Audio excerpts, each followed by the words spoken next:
What up, Gotham Guardians and Arkham Adversaries? It's your boy Trey of the Bat Channel. Apparently, yesterday there were some leaks from the Flash movie that I believe this promo video was intended for DC FanDome, which is like supposed to take place on like October 16th this year, so in a couple of months. And it was kind of an interesting leak just because whoever leaked it, I think, felt What do you want me to say? You tell me.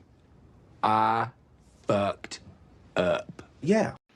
somewhat bad about it because they also put like a little like animation of a spoiler alert, so they didn't want to like completely ruin it for people. Please, I'm begging you to forgive me for the foibles and transgressions. It was the reckless act of a younger man. So it's a considerate spoiler person who never is out there leaking shit for Warner Brothers. I mean, I'm not even surprised that something was leaked at this point because Warner Brothers just You suck, you jackass. sucks. I mean, Zack Snyder's Justice League got leaked on the, what was it, Tom and Jerry film back in March before Zack Snyder was supposed to come out. You know, I mean, Know what I mean? Those idiots.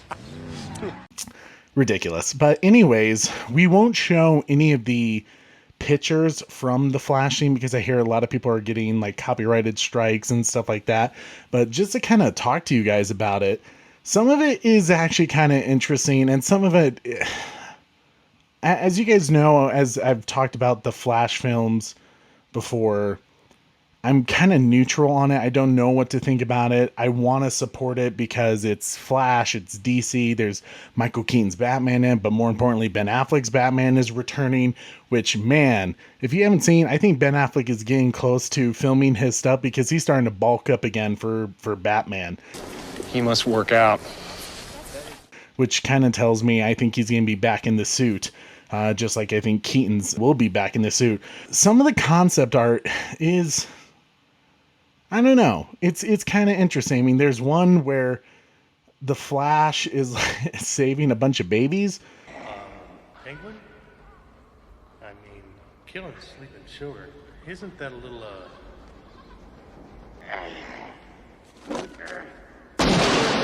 You know, it's a baby shower, as I call it. That's some funny shit. But I mean, that if that actually is in the movie, probably going to be like a very comical scene, just really showing off the Flash's abilities and stuff like that. He is in his new suit in that concept art, which I will say the concept art for the new Flash suit, where it's like using some of the like Speed Force energy, like kind of, energizing through it. I mean, that is really cool. I mean, that's like classic Flashpoint comics, which, as you can tell, this film, I really do feel like it's going to be very loosely based on that Jeff Johns storyline from the comics. But you get some of these pictures with, Michael Keaton's Batman in the Batcave with, his Batmobile. There's a picture that I think is almost directly out of the comics and, the Flashpoint movie, the animated movie that they did, where Cyborg and Flash and Thomas Wayne's Batman go to break out the captured Superman. Well, who's kind of de-energized and stuff like that. He's kind of the weaker Superman because they've been keeping him under, I think it's like red kryptonite, that they've just kept him weak, and away from the sun. You kind of have a picture there with some Kryptonian character that I believe is going to be apparently Kara Zor-El, who Sasha Calle is going to be playing, which is kind of an interesting choice just based off her suit. It kind of looks like the other Supergirl. I don't know. The walls are kind of aligned with kryptonite, it looks like, but they also did that little spoiler alert thing. I mean, some of the concept art, it looks like they like took pictures from like old stuff, because like Michael Keaton's Batman, I'm pretty sure I've seen that picture before. So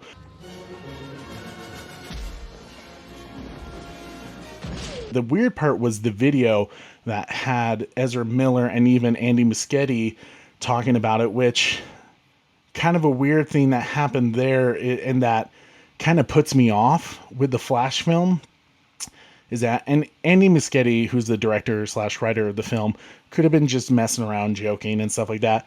But for a film that I'm already not super confident in Warner Brothers' abilities to handle a film of this magnitude that's supposed to reveal the multiverse, especially they're going to try to probably keep it under a 2-hour runtime, which I feel like for this movie to smoothly explain the multiverse to the general audience who are not DC comic fans, you're going to need at least a 2.5-hour film. So I hope they allow that, because if it's anything less, especially than 2 hours, then be very afraid for this film being any good.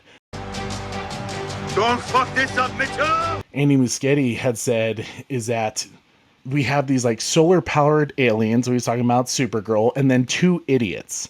I embrace the fact that these underdogs are going to save the world. So he's talking about a solar powered alien, Supergirl, and then the 2 idiots is Michael Keaton and Ezra Miller, which that doesn't inspire confidence.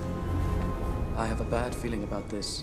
One, why would you treat Michael Keaton's Batman like an idiot? He should be a mature, older Batman, very self-aware of his abilities and kind of handle the situation so he can mentor Barry in this film, if that is what they're kind of doing. And then if they're having just a very silly, comical Barry Allen, that we got in frickin' Justice League, that already is a huge mistake in my opinion, because Flash was a huge upgrade in Zack Snyder's Justice League, especially that scene that we get with the incredible soundtrack from Junkie XL when he's running back in time to save Justice League because of, they messed up. But I'm just not sure about it. So far with all the concept art, I'm not sure exactly who the spoiler character is. Part of me wondered if it's 2 different characters, like the scene that the concept art that you see with Michael Keaton's Batman, I think flying the Batjet, and there's Barry in the back and someone next to him, someone who's wearing a black suit. I'm almost wondering, just because of part of me thinks that should be like Cyborg's character, but I wonder if that's whoever's going to be Cyborg's replacement, because Ray Fisher will not be in this film. And if they're smart, they won't recast Cyborg, because I think you'll have a lot of angry people. But then you see this picture again with, it looks like Supergirl flying in the air. And then you have, I think that's Michael Keaton's Batman, and the Flash, and they're kind of on top of this building. And the character that has the spoiler alert around them, it looks like they're wearing like a trench coat and that they have a huge arm. So some people, I was watching one channel and some people were like, well, it's Hellboy, but that doesn't make sense because you need to get out more. Hellboy is back with Dark Horse Comics. DC doesn't really own the rights to that anymore. I know. Yep, I'm gonna need a beer too. And some people are like, well, maybe it's John Constantine to kind of set up Justice League Dark with J.J. Abrams. That's kind of an interesting thought process. If that's the case, I don't really like it. But part of me wonders, because when you think about it, what is the point of bringing in Michael Keaton's Batman? Other than they're kind of bringing in that nostalgic, that older audience to sell tickets to this film, right? This nostalgic Batman, as I keep calling it. I think, obviously, Michael Keaton is setting up Batman Beyond. So what if it's Terry McGinnis? Let me know in the comment section what you guys think, who that spoiler character is. If you think it's more than one, go ahead and let us know. Definitely interesting, though. As I've said before, the Flash film is kind of a hit or miss for me. I'm not sure about it. I think it has a lot of potential to be great, but I think it has more potential to be, I'm just going to say it, a clusterfuck. In a word, hurtful. Yeah. The multiverse, while it's an amazing idea, I think it allows Warner Brothers Studios to be very lazy with their writing. Like if something doesn't interconnect with the other films, or when they do standalone films, or when they do, the solo films of like Aquaman and Wonder Woman 3, that if they don't connect in that same universe, they can be like, well, that's, it's part of a different multiverse, rather than being like, that's just lazy writing. Kind of like Wonder Woman 1984, right? It has really zero connection to anything in the DCEU. I mean, other than that, it connects to the first Wonder Woman film, but in terms of everything else, it doesn't connect. So yeah, let us know in the comment section what you guys think about that. I'm just still not sure about it, but apparently Zack Snyder was in a podcast interview recently. I believe it was with DC Cinematic subreddit, and Zack had talked about Justice League sequels, about what he had planned, and one of the characters that I think we kind of learned a little bit about this with the storyboards that were down in, I believe in, it's either Dallas or Houston, at the AT&T exhibit for Zack Snyder's Justice League, where he has the original sequel storyboards where it goes into the nightmare world and kind of the ending of Justice League. And this, to me, I kind of already knew was going into this direction. I'm not sure if this was actually said in the storyboards, but Zack kind of went into the character of Lex Luthor, which was being played by Jesse Eisenberg.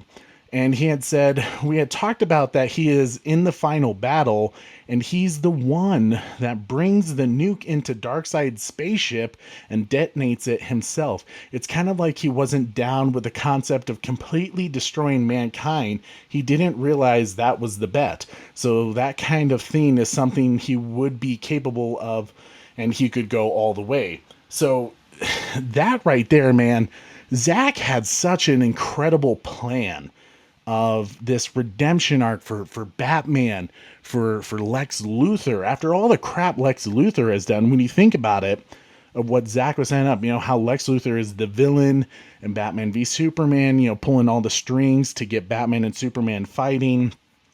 And then at the end of Zack Snyder's Justice League, you find out he's the one that revealed the little secret of, to Deathstroke, that Batman is Bruce Wayne. So it's going to cause all that havoc in, the Batman film that Ben Affleck was set to do. So kind of constantly showing the inhumanities of Lex Luthor, when really, as Zack, I think, even said in his podcast interview, where he talked about that Lex Luthor, I think even won the award in BVS for like the Great Humanitarian Award, for the Library of Metropolis or something like that. But that he sees the metahumans as the huge threat to the world, to humanity. And he just wants to make sure that he kind of keeps the metahumans in place. And he thinks that's kind of a means to an end with Darkseid. But when Darkseid takes it too far, like here he is making that ultimate sacrifice. So the question I have for you guys is, after everything, it's a classic Lex Luthor story, right? We even saw that in the Justice League Unlimited show and the animated show, right? Where Lex Luthor sacrifices himself, but he kind of does it in still a bit of a selfish way. The question I have for you guys, though, is that enough to redeem Lex Luthor's story arc? We know from the storyboards that Lex Luthor was going to create kind of an injustice team, as I kind of referenced in the Justice League film, but it was going to be with, Captain Cold, Black Manta, Keen Orm was going to be a part of it. I believe even a Riddler was going to be, and Dr. Poison. So he was going to set up a team to go after the Justice League team, I believe in Zack Snyder's Justice League 2. And then in the third film, when he kind of realizes what Darkseid's ultimate goal was, he wasn't down for that and sacrificed himself. Do you think that ending for Lex Luthor redeems himself? I'm really curious about that. So let's know that in the comment section as well. Now, speaking of Zack Snyder's Justice League, the physical copy is now available for pre-order in the US. Amazon has a Zack Snyder trilogy box set for I think like $90, which, first off, even though like I was really excited to have like a collector's edition of Zack Snyder's Justice League, a physical copy, it's a little bullshit, I think, that Warner Brothers is promoting this as the trilogy set. It was never meant to be a trilogy in Zack's plans.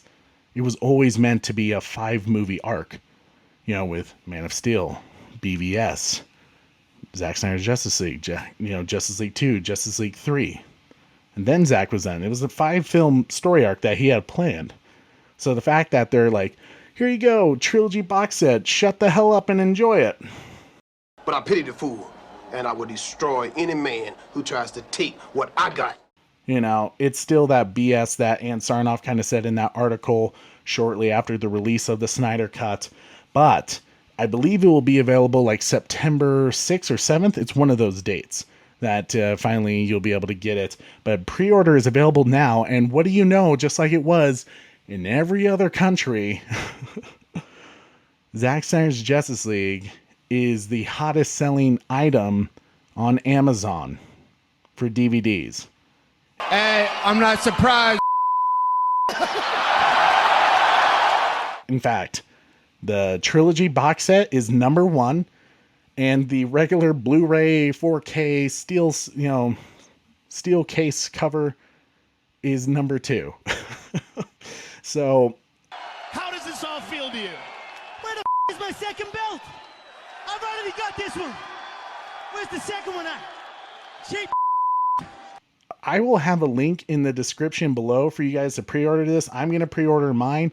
And just because this proves a point to Warner Bros. This is actual physical money for this specific film, right?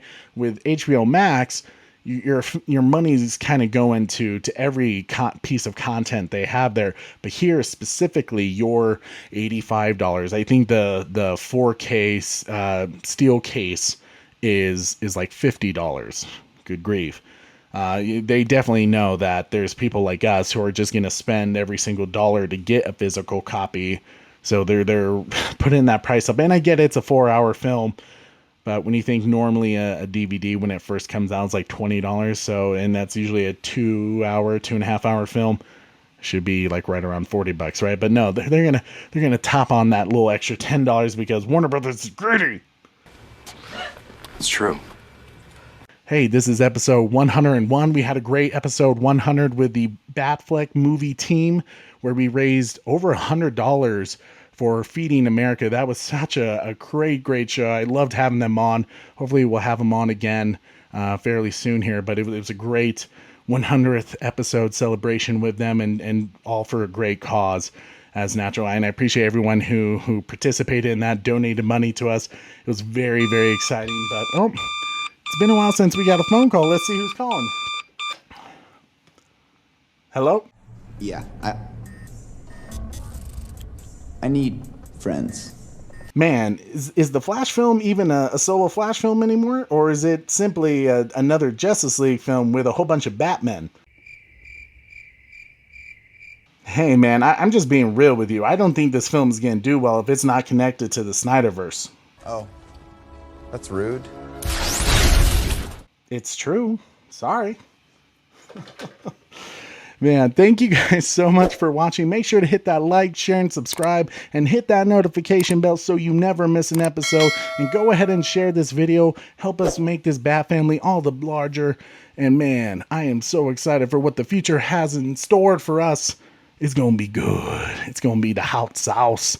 Thank you guys so much. I'm your host, Trey. And don't forget to tune in weekly. Same bat time, same bat channel.